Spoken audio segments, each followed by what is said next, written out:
Friends, मैं doctor Mobin Akhtar आज एक बहुत ही इंपॉर्टेंट टॉपिक लेकर आई हूँ और वो टॉपिक ये है कि कौन सी ऐसी कंडीशन है जिसमें आपको अपने गायनेकोलॉजिस्ट से मिलना जरूरी होता है। कई बार हम सोचकर चुप रह जाते हैं। हम सोचते हैं कि शायद वक्त रहते सब ठीक हो जाएगा, लेकिन कभी कभी छोटी सी दिक्कत एक बहुत बड़ी बीमारी का सिग्नल हो सकती है। तो चलिए शुरू करते हैं। सबसे पहली बारी आती है इरेगुलर पीरियड्स की। अगर आपको पीरियड्स 25 दिन के पहले या 45 डेज के बाद तक भी नहीं आना, अगर आपको पीरियड्स 25 डेज के पहले आ जाते हैं या 45 दिन तक भी नहीं आते हैं, 1.5 महीने के बाद आते हैं, या आपको पीरियड्स 1 या 2 दिन दिक्कत रह रहा है, या कभी कभी आपको पीरियड्स अगर 8 से 10 दिन तक कंटिन्यू रह रहा है, तो ये सब कंडीशन नॉर्मल नहीं है।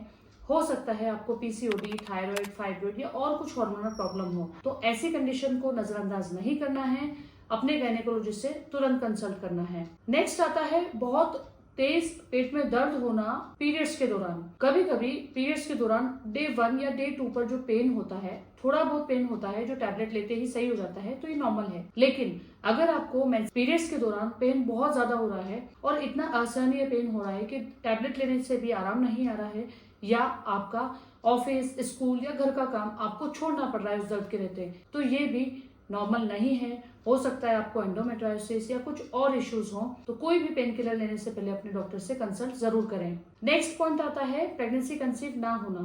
अगर आप 1 साल या उससे ज्यादा बिना किसी कॉन्ट्रासेप्टिव यूज किए रिलेशनशिप में हैं और आपको कंसीव नहीं हो रहा है, तो ये कंडीशन भी नॉर्मल नहीं है। अगर आपकी उम्र 35 साल से ज्यादा है और आप 6 महीने से बिना कॉन्ट्रासेप्टिव यूज किए रिलेशनशिप में है, फिर भी कंसीव नहीं हो रहा है, तो ये दोनों ही कंडीशन आपकी इनफर्टिलिटी की तरफ चली जाती है। ऐसी कंडीशन में अपने गायनेकोलॉजिस्ट से तुरंत मिलना है। आपके गायनेकोलॉजिस्ट आपका पूरा इनफर्टिलिटी चेकअप करेंगे।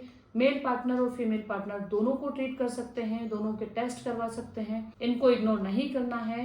कभी कभी कुछ छोटी मोटी medicine like clomiphene citrate, letrozole, ovulation induction करते ही आपको कंसीव हो जाता है, और हम बिना डॉक्टर से मिले सिर्फ नेचुरल वे में प्लान कर रहे होते हैं। ये चीज गलत है। अगर आपको इनफर्टिलिटी से रिलेटेड कुछ डाउट्स हैं, तो ऑलरेडी मैंने यूट्यूब चैनल पे मेरा पूरा वीडियो इस टॉपिक पे बनाया हुआ है। नेक्स्ट पॉइंट आता है विजाइनल डिस्चार्ज में चेंजेस। काफी महिलाएं ल्यूकोरिया को एक नॉर्मल कंडीशन मान लेती हैं। वो फैमिली मेंबर से डिस्कस करती हैं, कुछ अदर महिलाओं से डिस्कस करती हैं कि ल्यूकोरिया हो रहा है, आपको भी हो रहा है, हमें भी होता है, ये नॉर्मल है, जबकि ऐसा नहीं है। अगर आपको ल्यूकोरिया में वाइट डिस्चार्ज में चेंजेस लग रहे हैं, लाइक स्मेल आ रही है, फाउल स्मेलिंग है, बदबूदार डिस्चार्ज है, या उसका कलर चेंज है जैसे कि येलो या ग्रीन कलर का, या फटे हुए दही जैसा, तो ये सब कंडीशंस नॉर्मल नहीं है। हो सकता है आपको बैक्टीरियल वेजाइनोसिस, कैंडिडियासिस या कोई एसटीआई, सेक्सुअल ट्रांसमिटेड इन्फेक्शन हो रहा हो, तो ये सभी कंडीशन में आपको अपने गायनेकोलॉजिस्ट से मिलना बहुत जरूरी है। आपके डॉक्टर्स आपको क्लिनिकल चेकअप कर सकते हैं, देख सकते हैं, कुछ टेस्ट करवा सकते हैं, और अकॉर्डिंग टू योर डायग्नोसिस आपके डॉक्टर्स आपको ट्रीट कर सकते हैं। तो इन सब चीजों को हम नजरअंदाज नहीं करें, अपने गायनेकोलॉजिस्ट से तुरंत मिलें। नेक्स्ट पॉइंट होता है प्रेगनेंसी की कॉम्प्लिकेशन। अगर आप प्रेग्नेंट हैं, आपकी प्रेगनेंसी चल रही है और उस दौरान आपने कांटेक्ट नहीं किया डॉक्टर से, इसके साथ साथ आपको पेट में दर्द है, स्पॉटिंग है, या आपको अचानक से स्वेलिंग ज्यादा चालू हो गई है, या आपका बच्चा का मूवमेंट कम होना स्टार्ट हो गया, या मूवमेंट स्टार्ट ही नहीं हुआ है, तो ये सारी कंडीशन में अपने डॉक्टर से अपने को जरूर मिलना है, जिसको हम कहते हैं एंटीनेटल चेकअप। नेक्स्ट पॉइंट आता है मेनोपॉज के दौरान चेंजेस। यूजुअली 45 से 50 साल की उम्र के आसपास मेनोपॉज यानी कि पीरियड्स का परमानेंट रूप में बंद होना, ये कंडीशन हो जाती है। मेनोपॉज के चेंजेस जैसे कि हॉट फ्लैशेस, नाइट स्वेट्स, रात के टाइम पर घबराहट, बेचैनी होना, मूड स्विंग्स होना, चिड़चिड़ापन होना, ये सब कुछ नॉर्मल है।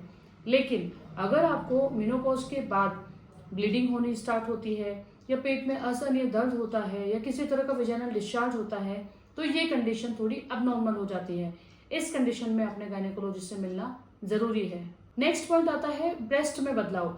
अगर आपको ब्रेस्ट में किसी तरह का लंप या गांठ मिलना, या दर्द होना, या निप्पल में से किसी तरह का डिस्चार्ज होना, ऐसी कोई कंडीशन हो रही है, तो अपने गायनेकोलॉजिस्ट से मिलना जरूरी है। आपके गायनेकोलॉजिस्ट आपका ब्रेस्ट एग्जामिनेशन कर सकते हैं, कुछ टेस्ट करवा सकते हैं, मेमोग्राफी करवा सकते हैं। इन सभी कंडीशंस को आपको इग्नोर नहीं करना है। हो सकता है कुछ डेंजर बीमारी के साइंस हो। अगला पॉइंट आता है सेक्सुअल हेल्थ कंसर्न।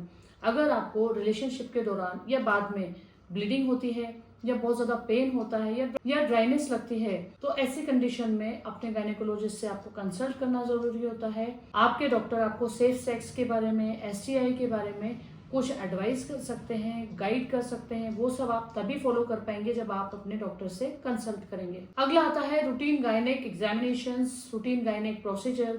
आपकी उम्र 21 ईयर्स कंप्लीट होने के बाद कुछ रूटीन टेस्ट आपके असेंशियल हो जाते हैं, like pap smear, HPV vaccine, breast examination, pelvic examination. तो आपको कुछ भी गायनी से रिलेटेड प्रॉब्लम हो या ऑफ से रिलेटेड प्रॉब्लम हो, दोनों ही कंडीशन में अपने गायनेकोलॉजिस्ट से मिलना जरूरी है।